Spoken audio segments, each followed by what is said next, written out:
Ontario is huge and it will take a lot of driving just to get to Sudbury.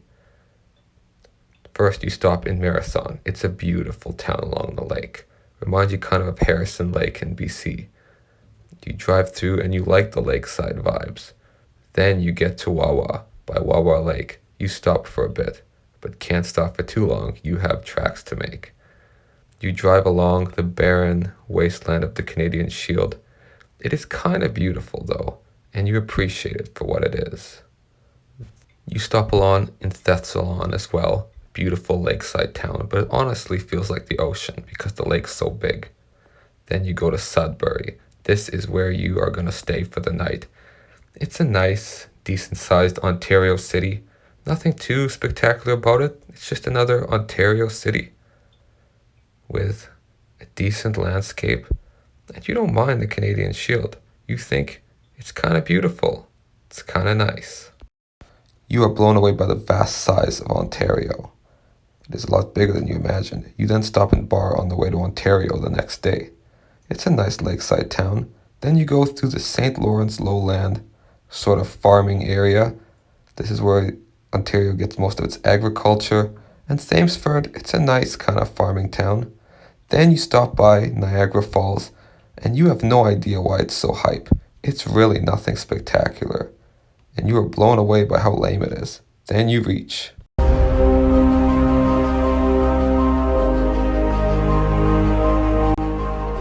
Toronto is magnificent. It's huge.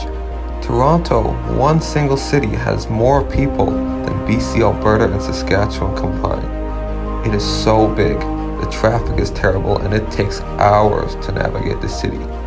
You know that there is no way you're going to be able to stop through Toronto and keep driving. If you want to go in Toronto, you know you're staying there the night. There's no way to simply stop in this massive, crowded, congested city and continue driving that same day. So, you get a hotel and enjoy the nice, bustling sunset. The objective for the next day is simply to get to this massive block of land known as Quebec. So you drive to Ottawa. The drive from Toronto to Ottawa is actually quite nice and scenic. Lots of trees, no mountains, no lakes, or at least not a lot of lakes, but a lot of trees.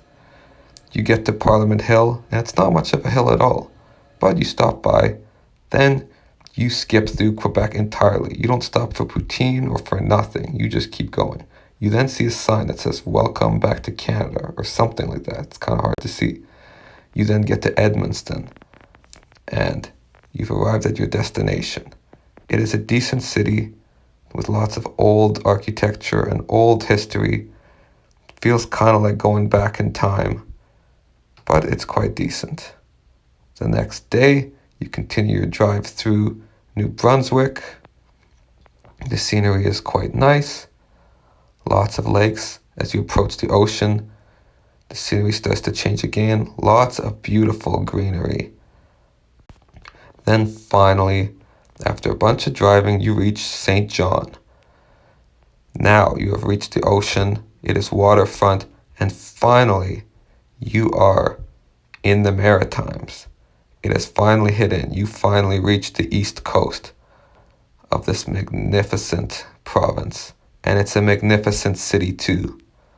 Quite a happening industrial city.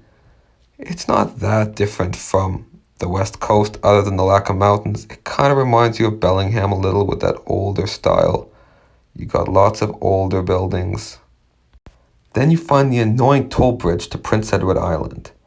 But it's worth it. You go and are blown away by the beauty of Prince Edward Island. It is absolutely magnificent.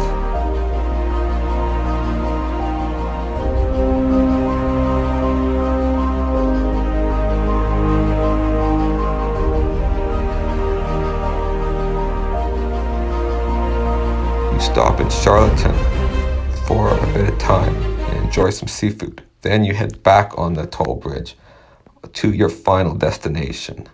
You are so delighted to see the Welcome to Nova Scotia sign, and you finally make it to Halifax.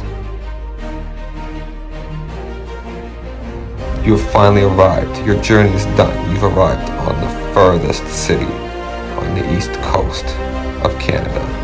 As it gets late, you enjoy a sunset and enjoy a well-deserved night in Halifax. The next day, you go up the coast of Nova Scotia and admire the beautiful Maritimes. You realize that this is the place to be, and you decide to buy a house here and live here forever. You decide there is no need to go back to BC. So, you buy a house and you live here.